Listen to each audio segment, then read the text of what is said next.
ஆதி என்னும் பராபரையே, அன்பான மனோன்மணியே, ஜோதி எனும் பஞ்சகத்தாலே, சொற்பெரிய கரிமுகனே, தீது நீக்கும் கந்தவளே, திருத்துகின்ற குருநாதர்களே, 18 சித்தர்களே, பண்பான பரமசிவமே, ஓதியே ஜோதிடங்கள் உரைப்பதற்கு நாத விந்து வடிவாக நல்ல துணை ஆவீரு. உலகில் உள்ள தமிழ் பேசும் அனைத்து நாள் உள்ளங்களுக்கும் மற்றும் ஜோதிட சான்றோர்களுக்கும் மூத்தோர்களுக்கும் ஆர்வலர்களுக்கும் மற்றும் இந்த காணொலியை காணும் உங்களுக்கும் ஆஸ்ட்ரோராஜின் இனிய நல்வணக்கங்கள்.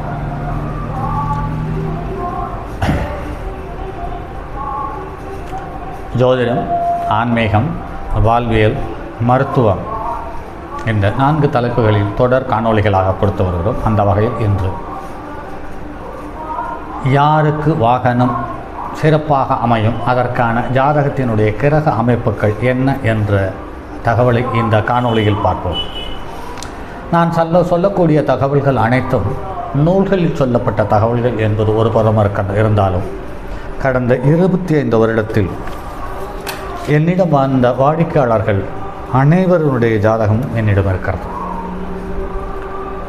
அந்த ஜாதகங்களில் ஒரு பக்கமாக இருந்து ஒன்றை ஒன்று ஒப்பிட்டு கொஞ்சம் கூர்ந்து கவனிக்கும் பொழுது எந்த காலகட்டத்தில் யோகம் தந்திருக்கிறது, எந்த கிரகம் அந்த யோகத்தை தந்திருக்கிறது, எந்த கிரகத்தினுடைய சாரத்தில் இருக்கும் பொழுது அந்த யோகத்தை தந்திருக்கிறது, எந்த தசாவில் தந்திருக்கிறது என்பதை நடைமுறையில் நேரடியாக பார்த்த தகவல்களை மட்டுமே உங்களோடு பகிர்ந்து கொள்கிறேன். இதில் அப்படி யோகம் இப்படி யோகம் என்று இட்டுக்கட்டி பேசுவதோ அல்லது அதிகப்படுத்தி பெரிய அளவில் காட்டுவதோ என்னுடைய காணொளிகள் பார்ப்பதற்கான வாய்ப்பு ரொம்ப குறைவு.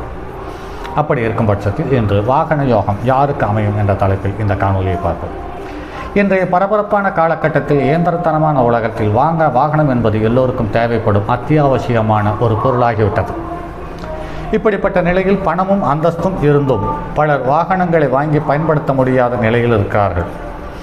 அவ்வளவு வசதி வாய்ப்பு இல்லாத சிலர் பல வாகனங்களையும் பயன்படுத்தி மகிழ்ச்சியோடு வாழ்கிறார்கள். இந்த நிலைக்கு காரணம் என்ன என்று இக்கட்டுரையில், அதாவது இந்த காணொளியில் பார்ப்போம். வாகன யோகம் ஒருவருக்கு உண்டாக 4ஆம் வீட்டு அதிபதி வாகன காரகன் என்ற சுக்கிரன் வலிமை பெற்றிருக்க வேண்டும். சுக்கிரன் 4ஆம் வீட்டிற்கு அதிபதியாக இருந்து 9, 10, 11ஆம் இடங்களில் அமைய பெற்றவர்கள் நல்ல வாகன யோகங்களை அனுபவிக்கிறார்கள்.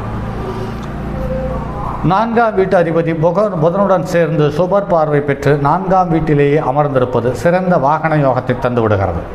வாகனக்காரகன் சுக்கிரன் குரு 9ஆம் வீட்டிற்குரிய அதிபதி ஜென்ம லக்கணத்தில் அமைய பெற்றால் பெரிய வாகனங்களை, அதாவது பேருந்து, சரக்குந்து போன்ற பெரிய வாகனங்களை வைத்து வருமானம் சம்பாதிக்கக்கூடிய தகுதியை பெறுகிறார்கள். லக்கணத்திற்கு வளர்பிறை சந்திரனுடன் 4ஆம் வீட்டு அதிபதி சேர்ந்து இருந்தால் வாகன யோகம் தானாக வந்து விடுகிறது. லாபஸ்தானாதிபதி 4ஆம் இடத்தில் அமர்ந்து 10ஆம் இடத்து அதிபதியால் பார்க்கப்பெற்றால் 4 சக்கர வாகனம் நிறைய வந்து போகிறது. இவர்கள்தான் ஒரு குறிப்பிட்ட 2 அல்லது 3 வருடத்திற்கு மேல் அந்த வாகனத்தை பயன்படுத்தாமல் புது வாகனமாக வாங்கி பயன்படுத்தி சந்தோஷத்தையும் கௌரவத்தையும் பகட்டாக வாழக்கூடிய குணாதிசயத்தில் இவர்கள் இருக்கிறார்கள். 10ஆம் இடத்தில் உச்சம் பெற்ற கிரகம் அமர்ந்து லக்னாதிபதி அல்லது 9ஆம் அதிபதியால் பார்க்கப்பெற்றாலும் வாகன யோகம் சிறப்பாக இருக்கிறது. ஒரு ஜாதகத்தில் 10ஆம் வீட்டு அதிபதியும் 11ஆம் வீட்டு அதிபதியும் ஒருவருக்கொருவர் பரிவர்த்தனை பெற்று இருக்கும் பட்சத்தில் வாகன யோகம் சிறப்பாக அமைகிறது. புதன் உச்ச வீட்டில் நின்று அந்த உச்ச வீடும் கேந்திரமோ திரிகோணமோ பெற்றிருக்கும் பட்சத்தில் வாகன யோகம் சிறப்பாக அமைகிறது. 10ஆம் அதிபதியும் 11ஆம் அதிபதியும் இணைந்து 4 அல்லது 9ஆம் அதிபதியினுடைய தொடர்பு சேர்ந்து இருந்து அல்லது பரிவர்த்தனை பெற்றிருந்தால் இவர்கள் வெளிநாட்டு வாகனங்களில் பவனி வரும் யோகத்தை அடைகிறார்கள். 4ஆம் வீட்டு அதிபதி கேந்திரத்தில் நின்று அந்த கேந்திரத்திற்கு அதிபதி லக்கினத்தில் நின்றால் சிறந்த வாகன யோகம் அமைகிறது. 5, 9 அதிபதிகள் பரிவர்த்தனை பெற்றிருந்தாலும் 5, 9க்குரிய அதிபதிகள் 10ஆம் வீட்டில் அமைய பெற்றாலும் வாகன யோகம் சிறப்பாக உண்டு. ஆனால் இந்த யோகத்தை இவருக்கு பிறந்த குழந்தைகளே முழுமையாக அனுபவிக்கிறார்கள். இவர்கள் அதை அனுபவிப்பதில்லை என்பது நடைமுறையில் பார்க்க முடிகிறது. ஜென்ம லக்கணத்துக்கு 4ஆம் அதிபதி வலுவிழந்தாலும் வலுவான சனி சம்பந்தம் 4ஆம் வீட்டிற்கு இருந்தாலும் பழைய வாகன சேர்க்கை உண்டு.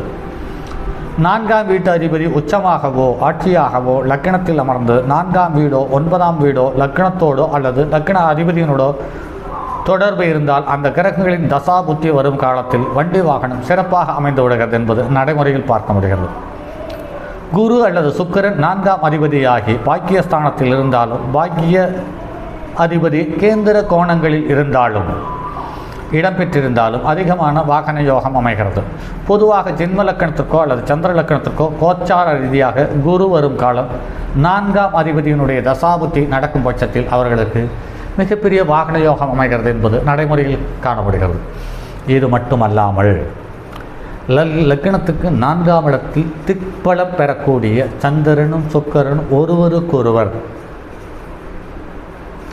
கேந்திர அதிபதியாகவோ திரிகோண அதிபதியாகவோ இருக்கும் பட்சத்தில் இவர்களுக்கு வரக்கூடிய வாகன யோகம் அந்திம நாள் வரையிலும் அழகாக பின்தொடர்ந்து வருகிறது என்பது நடைமுறையில் பார்க்க முடிகிறது.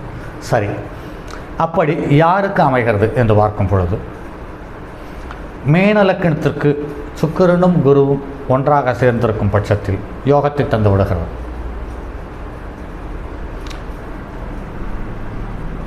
மேன லக்கணத்துக்கு புதனும் சந்திரனும் சேர்ந்து இருந்தாலோ அல்லது பரிவர்த்தனை பெற்றிருந்தாலோ யோகத்தை தந்து விடுகிறது.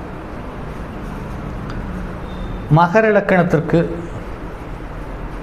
சுக்கிரனும் செவ்வாயும் சேர்ந்து இருக்கும் பட்சத்தில் நல்ல யோகத்தையும் செல்வத்தையும் செல்வாக்கையும் தந்து விடுகிறது.